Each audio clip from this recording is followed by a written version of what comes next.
শেখ হাসিনা ও ভারত বিরোধী বাংলাদেশের মৌলবাদী নেতার শরীফ ওসমান হাদির উপর হামলার ঘটনায় ফের প্রশ্নের মুখে বাংলাদেশের নিরাপত্তা ব্যবস্থা। অভ্যন্তরীণ নিরাপত্তা এই রকম হাল। আসন্ন সাধারণ নির্বাচনে ঢাকা ৮ অঞ্চলের নির্দল প্রার্থী ও ইনকিলাব মঞ্চের মুখপাত্র ওসমান হাদিকে দিনের আলোয় বাংলাদেশের রাস্তায় খুব কাছ থেকে মাথায় গুলি করে চম্পট দেয় দুই দুষ্কৃতী। বাংলাদেশের স্থানীয় সময় অনুযায়ী দুপুর 2:25 নাগাদ এই হামলার ঘটনাটি ঘটে। শনিবার 13ই ডিসেম্বর ঢাকার পল্টন এলাকায় এই হামলার ঘটনাটি ঘটে। রিকশা করে নামাজ পড়ে হাইকোর্ট এলাকার দিকে যাচ্ছিলেন ওসমান হাদি। সেই সময় তার রিকশার পিছু নেয় দুষ্কৃতীদের একটি বাইক। বেশ কিছুক্ষণ পিছু পিছু যাওয়ার পর বক্স কালভার্ট রোডের উপর এই হামলার ঘটনাটি ঘটে। এদিকে এই হামলার আগে গ্রেটার বাংলাদেশ নিয়ে সোশ্যাল মিডিয়ায় একটি পোস্টও করেছিলেন ওসমান হাদি। সেই ম্যাপে ভারতের উত্তর পূর্বাঞ্চলের রাজ্যগুলিকে গ্রেটার বাংলাদেশের ওই ম্যাপে দেখানো হয়েছিল, সেই ম্যাপে পশ্চিমবঙ্গকেও দেখানো হয়েছিল। এই ম্যাপটি সোশ্যাল মিডিয়ায় পোস্টের জন্যই এই হামলা কিনা সে বিষয়ে ধন্দে রয়েছেন তদন্তকারীরা। সিসিটিভি ফুটেজে ধরা পড়েছে একটি বাইকে দুজন পিছু নিয়েছে ওসমান হাদির রিকশার। সেই সিসিটিভি ফুটেজ এই মুহূর্তে আপনাদের দেখাচ্ছি আমরা।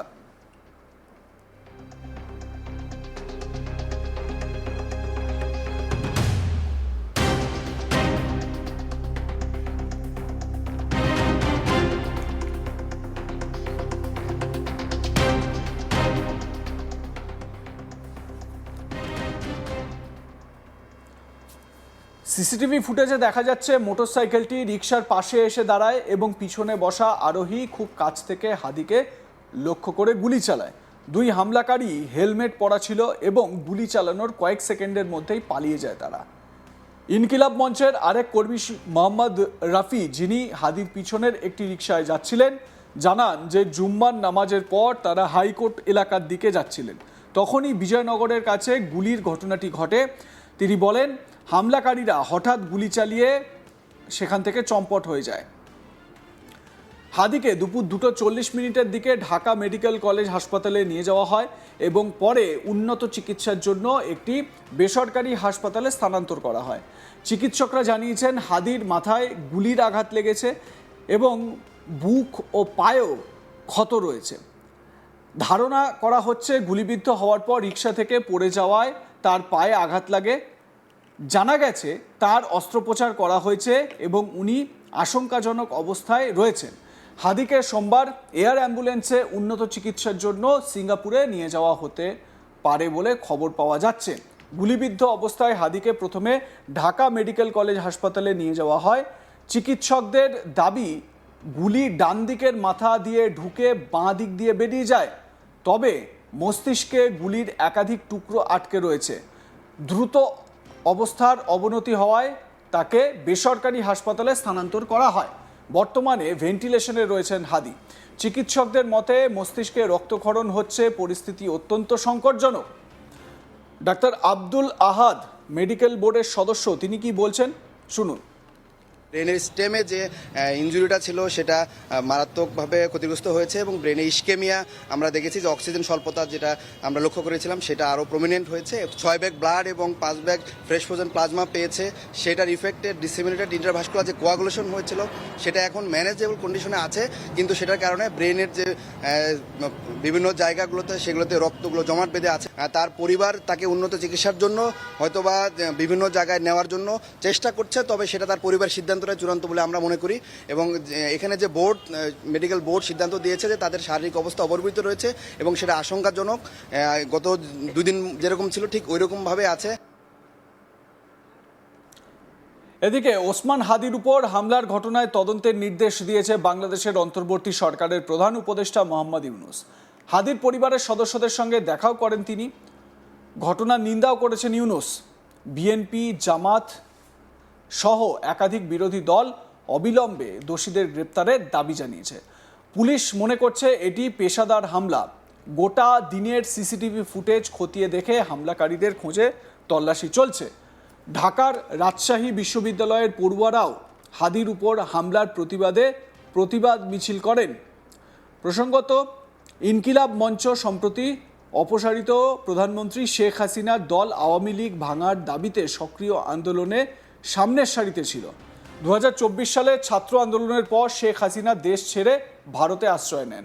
এর মধ্যেই বাংলাদেশে আসন্ন জাতীয় নির্বাচনের দিনক্ষণ ঘোষণা হয়েছে। তার ঠিক পরেই ঢাকা 8 আসনের প্রার্থীর উপর এই হামলা নতুন করে উদ্বেগ বাড়িয়েছে। স্বাভাবিকভাবে উদ্বেগ হওয়ারই কথা, এবং ভারত বারবার যে কথাটা বলে আসছে যে বাংলাদেশের মানুষের স্বার্থে বাংলাদেশের এই অন্তর্বর্তী সরকারকে কাজ করতে হবে, যত তাড়াতাড়ি সম্ভব সুষ্ঠু গণতান্ত্রিক পরিসরে নির্বাচন সফল করতে হবে, এবং তারপর নির্বাচিত জনপ্রতিনিধিরা যারা প্রধানমন্ত্রীত্বে বসবেন বা যারা অন্যান্য মন্ত্রিত্বে বসবেন তাদের সঙ্গে হয়তো বাইল্যাটারাল টক হলেও হতে পারে। ভারত নিজের অবস্থান স্পষ্ট করেছেন। প্রধানমন্ত্রী বা প্রধান উপদেষ্টা মোহাম্মদ ইউনূসের আমলে বাংলাদেশের অভ্যন্তরে যে আইন শৃঙ্খলা পরিস্থিতির অবনতি হয়েছে তার অন্যতম আরও একটা উদাহরণ এই ওসমান হাদির ওপর যে নির্মম হামলা। যদিও এখনো পর্যন্ত প্রাণহানির খবর পাওয়া যায়নি ওসমান হাদির, আশঙ্কাজনক অবস্থায় রয়েছেন তিনি। তাকে সিঙ্গাপুরে নিয়ে যাওয়া হতে পারে এয়ার অ্যাম্বুলেন্সে করে, এই খবরও পাওয়া যাচ্ছে। তার কারণ তার যে জখম, সেই জখম খুব গুরুতর একটি জখম, এবং আশঙ্কাজনক রয়েছেন তিনি, যে কোনো মুহূর্তে তার জীবন হানি হতে পারে বলে আশঙ্কা করা হচ্ছে।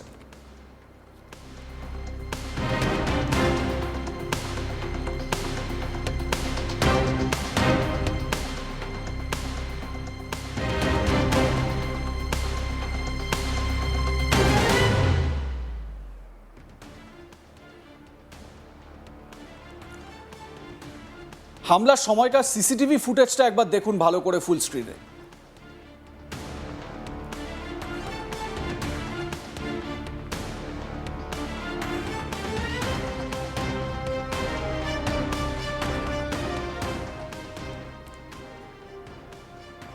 দেখুন, বাংলাদেশের অভ্যন্তরে এটা কিভাবে সম্ভব হলো সেটা তো বাংলাদেশি প্রশাসন বিশেষ করে জবাব দিতে পারবে, বাংলাদেশের পুলিশ, মেট্রোপলিটন পুলিশ আরও বেশি করে এর জবাব দিতে পারবে। কিন্তু একথা স্পষ্ট, বাংলাদেশের অভ্যন্তরে যে প্রশাসনিক যে ব্যর্থতা, সেই ব্যর্থতা কিন্তু বারবার করে ধরা পড়ছে। মেডিকেল সদস্য যিনি চিকিৎসা করছেন এই শরীফ ওসমান হাদির, তিনি কি বলছেন এই বিষয়ে, তার বক্তব্যটাও একবার শুনিয়ে দিই আপনাদের। ব্রেনের স্টেমে যে ইনজুরিটা ছিল সেটা মারাত্মকভাবে ক্ষতিগ্রস্ত হয়েছে এবং ব্রেনে ইস্কেমিয়া আমরা দেখেছি যে অক্সিজেন স্বল্পতা যেটা আমরা লক্ষ্য করেছিলাম সেটা আরও প্রমিনেন্ট হয়েছে। 6 ব্যাগ ব্লাড এবং 5 ব্যাগ ফ্রেশ ফ্রোজেন প্লাজমা পেয়েছে। সেটার ইফেক্টে ডিসেমিনেটেড ইন্টারভাস্কুলার যে কোয়াগুলেশন হয়েছিল সেটা এখন ম্যানেজেবল কন্ডিশনে আছে, কিন্তু সেটার কারণে ব্রেনের যে বিভিন্ন জায়গাগুলোতে সেগুলোতে রক্তগুলো জমাট বেঁধে আছে। লাইক, কমেন্ট, শেয়ার করতে ভুলবেন না। দেখতে থাকুন আজ তাক বাংলা। সাবস্ক্রাইব করুন আমাদের ইউটিউব চ্যানেলটি, বেল আইকন প্রেস করুন নোটিফিকেশন পেতে।